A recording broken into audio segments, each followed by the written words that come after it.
Eating 9 to 5, 'cause I'm intermittent fasting, only 9 to 5. Why is that, you might be asking? I'm going to tell you in this video.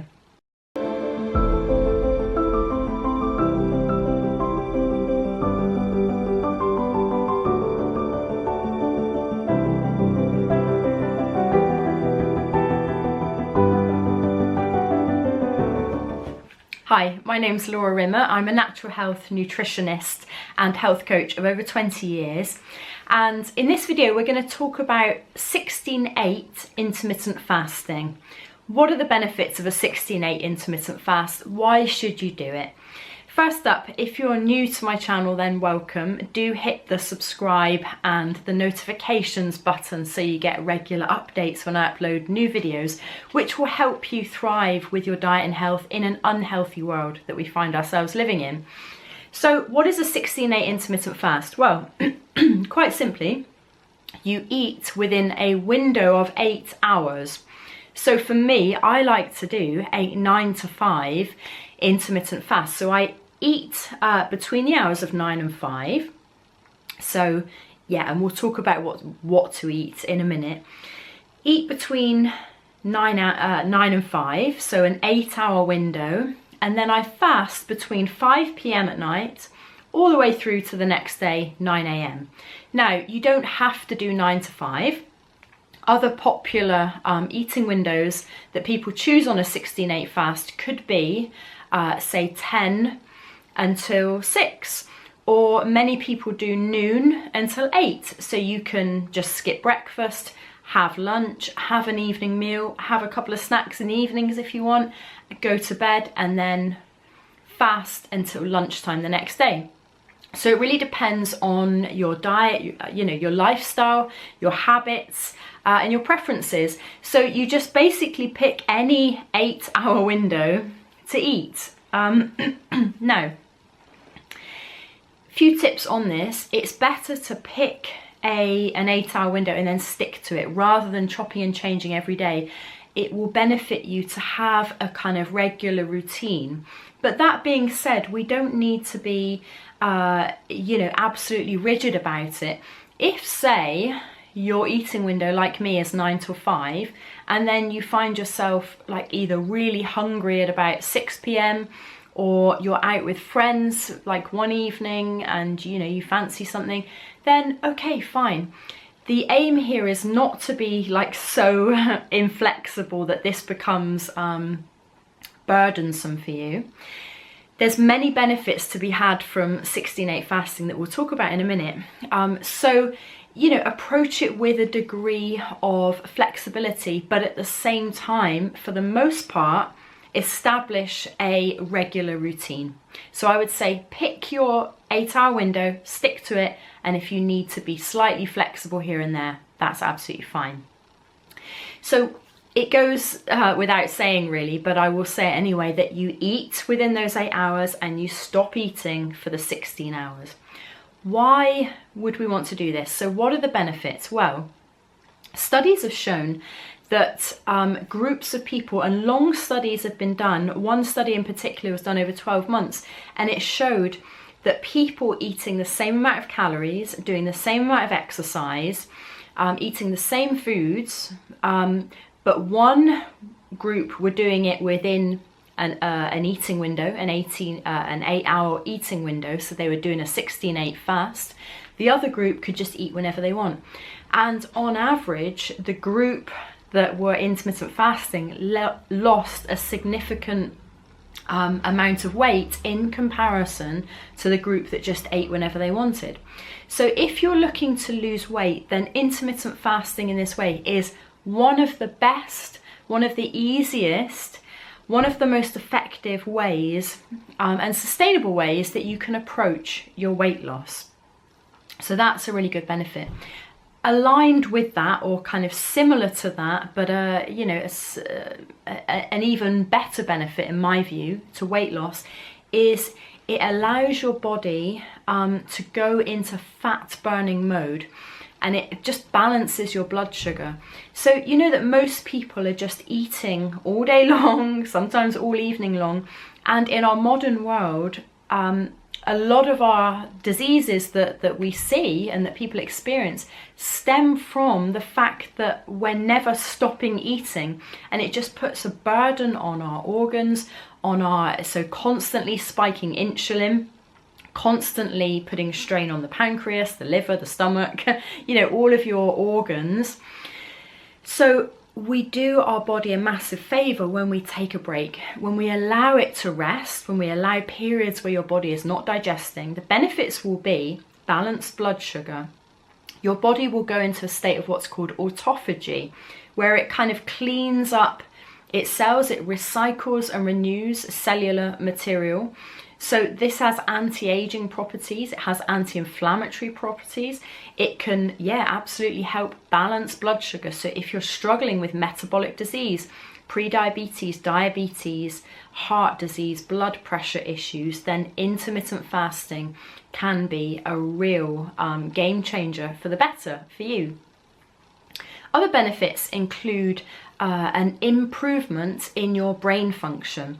When we are fasting, then our bodies go into a state of fat burning and autophagy, but it also triggers the production of a higher rate of what's called BDNF, brain-derived neurotrophic factor, which is a substance that really, in essence, in layman's terms, helps your cognitive function. It gives you sharper focus, just a better mood, better ability to concentrate. So if you find yourself unable to concentrate, if you're distracted a lot, if you have this kind of brain fog, then intermittent fasting can really help with that. Another benefit of intermittent fasting associated with weight loss and autophagy is your body will go into a state of ketosis, nutritional ketosis. Now, I'm a keto diet coach, and I've seen the benefits with hundreds of my clients over the years who have really found healing, reversal of disease through a well-formulated ketogenic diet. So what is a ketogenic diet? What is, what's ketosis? What's that going to do for me? You might be wondering.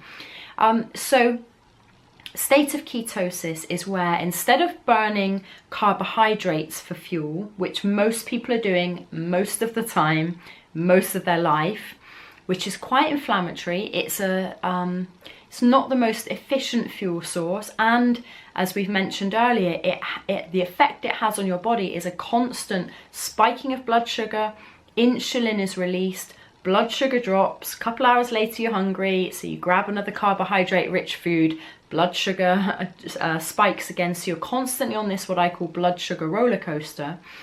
When you stop eating for an extended period, or with a keto diet, then you up the fats, lower the carbs, but fasting has a similar effect, and indeed keto has a similar effect to fasting, so they go hand in hand. When you stop eating for a period of time, or lower your carbs through keto diet, then your body goes into this state of nutritional ketosis, whereby it takes fat cells from your body, or it can be dietary fat, but in the case of fasting, fat cells from your body, as in stored on your hips and waist and around your belly that you're trying to get rid of, it takes that fat and it starts burning it for fuel. It sends it to the liver, where it's produced, where it's turned into ketones. There's 3 different ketones. It gets turned into this fuel called ketones, which is like, it's like super rocket jet fuel for your body and brain. So you're burning fat, which is an anti-inflammatory state. It supercharges your brain. You're now using fat for fuel, so your own fat reserves rather than carbohydrates, so your blood sugar is stable, and you will much more easily use that excess fat around your body. And studies show that typically, if you're burning fat for fuel, if you're in a state of ketosis, then your overall body, even if you may not lose like loads and loads of pounds on the scales, you will find that your fat distribution will kind of change. So no longer will you be storing fat around your midsection, but your midsection will lean right out. That's been my experience from being in ketosis.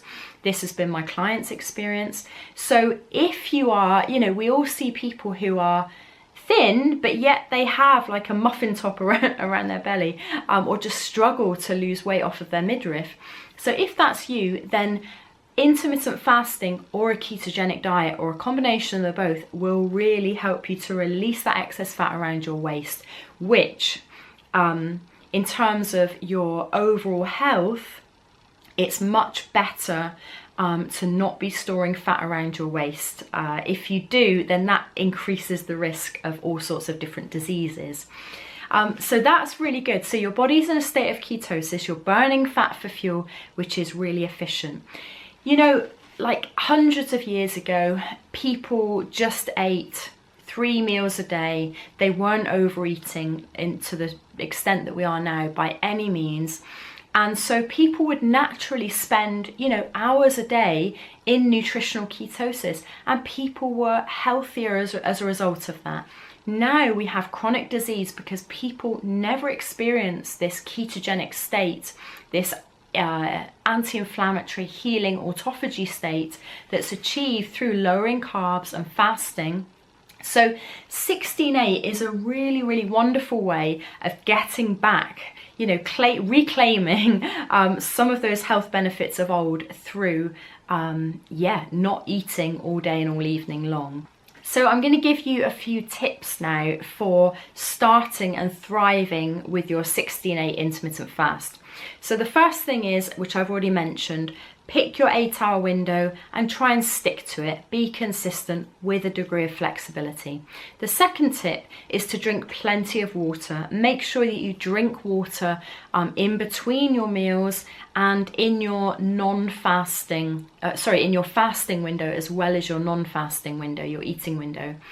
Make sure to get electrolytes, so you may want to add, you know, a couple of pinches of Himalayan salt to your water. It might be a good idea to take a magnesium supplement, maybe a potassium supplement as well. You need to keep up those alkaline minerals as you're fasting. Go to bed early. It's important to be reducing your stress levels. Otherwise, as we know, as you know, as much as I do, when you're tired, when you've not slept well, it's so much easier to want to grab foods and be less disciplined. So make sure that you go to bed early. My suggestion would be no later than about 10:30, 11 at the very latest. So go to bed early, get up early. If you really want to maximize your weight loss results with intermittent fasting, it's powerful as it is, but go for a fasted walk in the morning. So for me, if I'm doing a 9 to 5 fast, or my eating window is at 9 a.m. until 5 p.m, then I will go for a 2 or 3 mile walk in the morning at around 7 or 8. Or I might go for a swim, or just do some gentle stretching and things at home. You don't have to do, you know, not saying go and run 10K or anything major. The fact that you're in a fasted state, so you're already in a fat burning mode, add on top of that a 20-minute walk, and that is gonna really accentuate your weight loss results. So many people have lost a lot of weight with intermittent fasting. So if you are looking to lose weight, then this will be highly effective. If you're not looking to lose weight, that's fine. There's still benefits of having a fasted exercise anyway. It allows your body and encourages your body to have what's called metabolic flexibility. When there's no carbohydrates to use up, then your body is forced to produce ketones in the liver and burn fat for fuel, which is a good thing. It's a really good thing whether you've got weight to lose or not. Another tip is to make sure that within your 8-hour eating window, you don't overeat. The idea is that because we're restricting the hours in which we eat, then, you know, we should be eating less. But be aware that, you know, if you're absolutely starving hungry, then there will be a temptation to overeat. So it might be a good idea to prepare your meals ahead of time, have them prepared so you know your meals you're going to eat, which will just stop the temptation to overeat. Because this is not a case of, people can make the mistake of thinking, oh, you know, it's like a free-for-all in those 8 hours. This is not a eat as much as you want all the time during those 8 hours of eating. So the idea is that we're eating less than we would if we were just allowing ourselves free rein with our eating.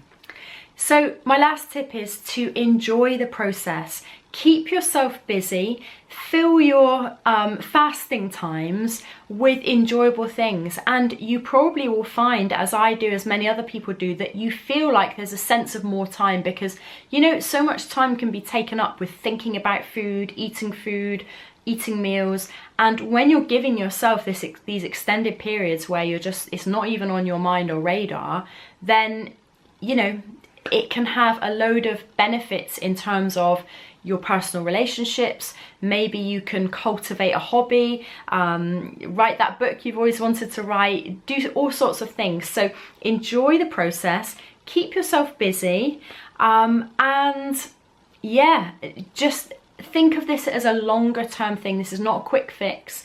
This is a lifestyle that is sustainable, unlike more aggressive fasts. So you know, like a 28-hour water fast, or a 48-hour fast, or even a 24 fast, or an 18-6 fast.